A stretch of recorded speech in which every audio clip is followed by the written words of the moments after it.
hours till I land, had me out like a light, like a light, like a light, slept through the flight, not for the night.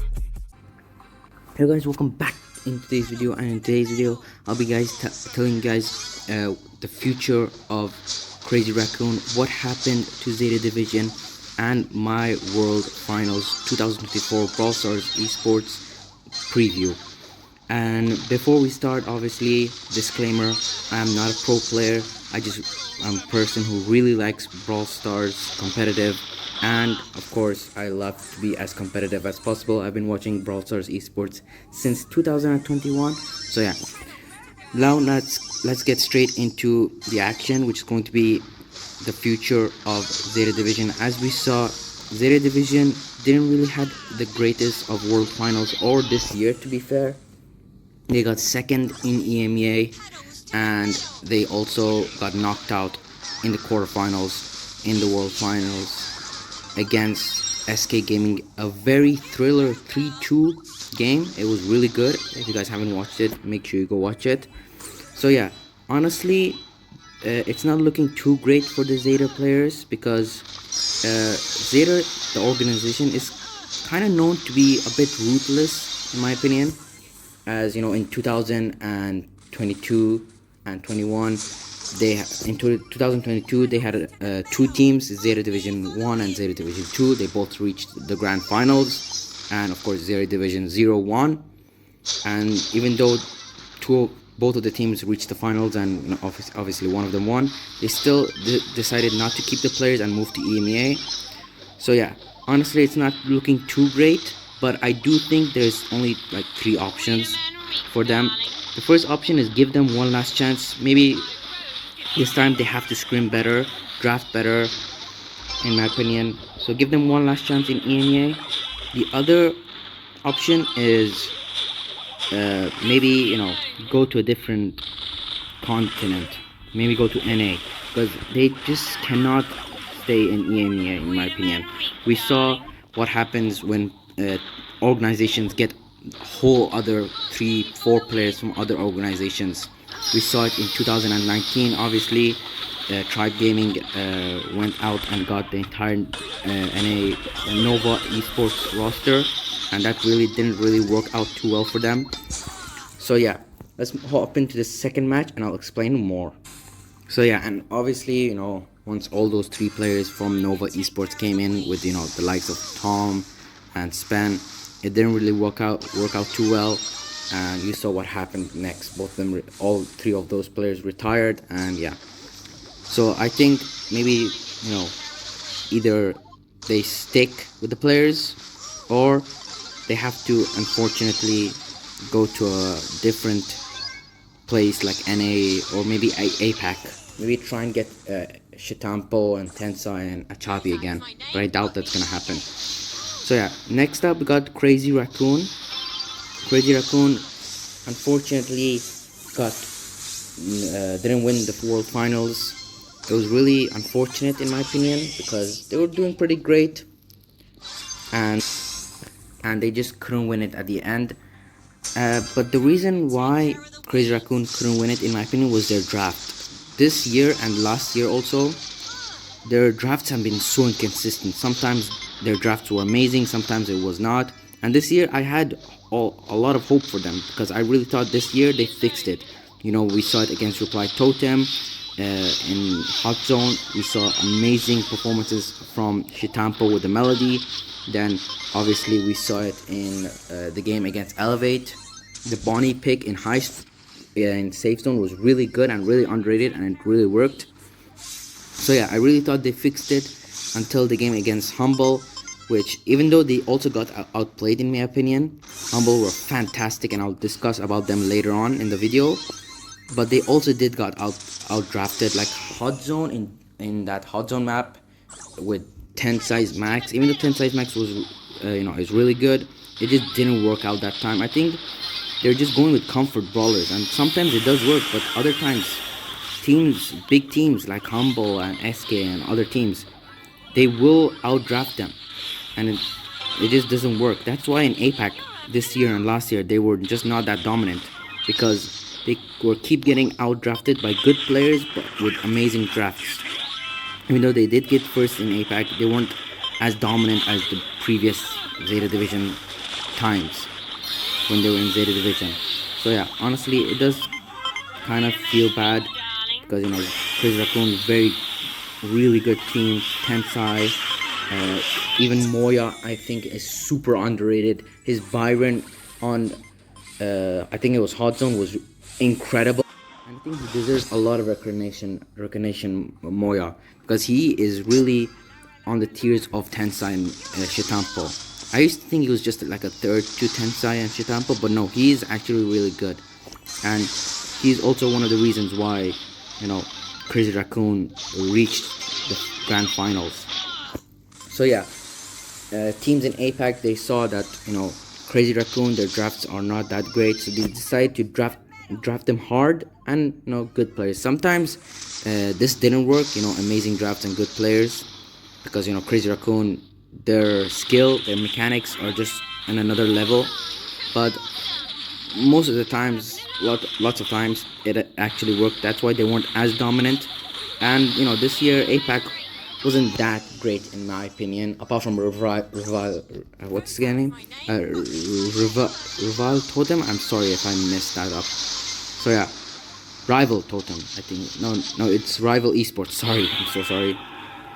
So yeah, I think Crazy Raccoon needs to scrim better and draft better next time, because if they really want to win World Finals again, Tensai and Shitampo and Moya winning his first World Finals, then they really need to draft better. And that's it for Crazy Raccoon. I really hope the best for them and Zeta Division. And my World Finals preview, honestly, the production was amazing this year. The production was absolutely incredible. This is probably the best production I've ever seen in a Brawl Stars Esports World Finals ever. So yeah, I really hope they do the same like for next year or even better, because that was amazing, especially with the low budget that they had, obviously, from Brawl Stars not doing that great last year. It was really good. I think a lot of people are hating a lot on the music from what I'm hearing, but it was okay. I didn't mind it.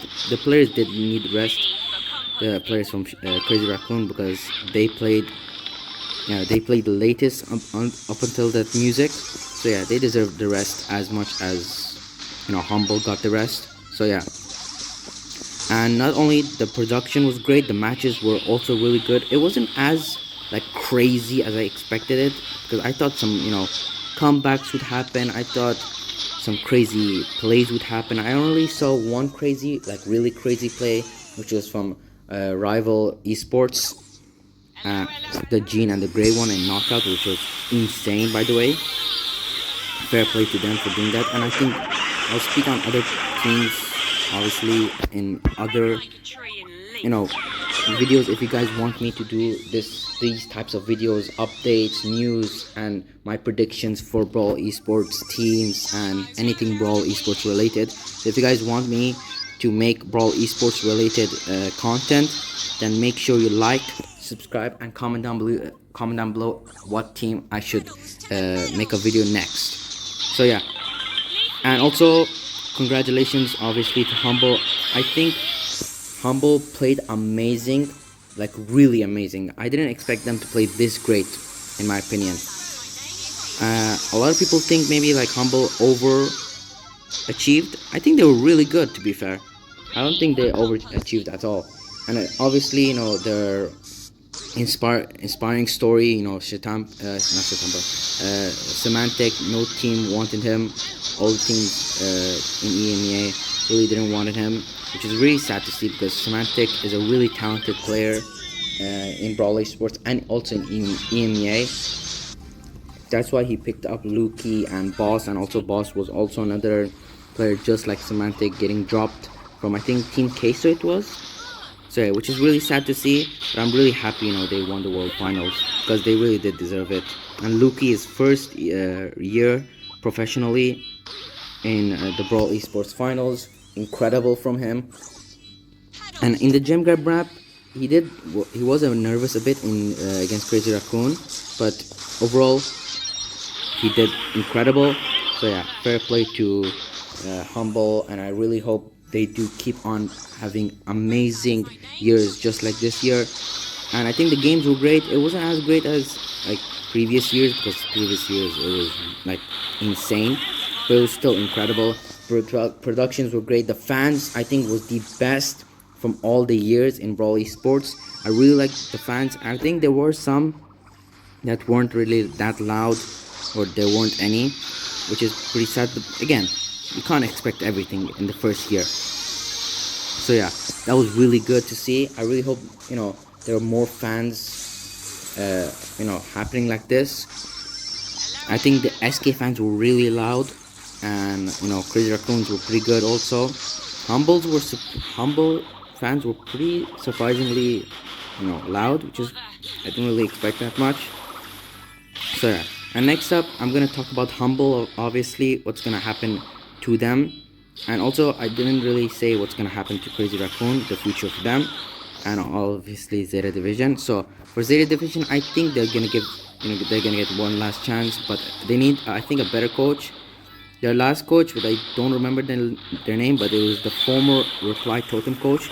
He was amazing in my opinion. He was one of the reasons, obviously, in my opinion, they won the World Finals with Zeta Division.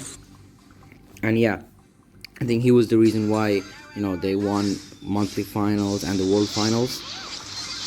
And yeah, I think they need to scrim better and draft better, and I think they could be making a shocking upset in the next year's World Finals, maybe, you know, winning it. So yeah, one last chance for them. And for Crazy Raccoon, I think they're gonna stay in Crazy Raccoon. Tensai, Moya, Shitampa, they really deserve a World Finals. They're really great players. I really hope Moya finally wins a World Finals, because he really does deserve it. He's such an underrated player in the Brawl esports scene, and also in that team. And yeah, a lot of people say Tensai and Shitapa, but also give respect to, of course, Moya. So I think they were gonna stay, but their drafts, they need to be good next year. I think if they don't improve their draft next year, a lot of Crazy Raccoon fans are going to be disappointed. So yeah, if they improve their drafts, then they're definitely gonna win the World Finals. Mechanically, they were really great. Drafts, so inconsistent, and my hopes were so high when I saw their drafts against Reply Totem and Elevate. So yeah, and for Humble, the Humble organization really do need to give all their players and the coach also, you know, better contract, because if they don't, I think there's gonna be teams and players, you know, teams and players trying to convince the players in Humble, you know, to leave the club, not club, the organization. So yeah, you know, bigger organizations like, you know, SK maybe, or Reply Totem, these organizations might convince players like Boss and Luke and Semantic to, you know, join their organization. And so yeah, all they need is a better contract, and I do think they're going to be staying. I don't think that any of them are gonna leave, because I do think Humble, the organization of Humble, got that sorted. So I don't expect any of them to leave, and I think all of them are really good together, and also in that Humble organization. And huge respect to Humble for, you know, trusting these players, and, you know, allowing these players, you know, to have a home. So yeah, huge respect to them. And also, if you guys want me to obviously talk about other Brawl esports related, like STMN, the future of STMN, the future of Tribe Gaming also, and obviously the main one, NA, then make sure obviously you like the video. Make sure you also subscribe, as a lot of you guys are not subscribing, so I really hope you guys do subscribe. And also comment down below what other videos and Brawl esports related stuff you guys want me to talk about. So yeah, that is it for this video. Make sure you like the video, subscribe, comment down below if you guys want this more to happen, and I'll see you in the next video. Peace.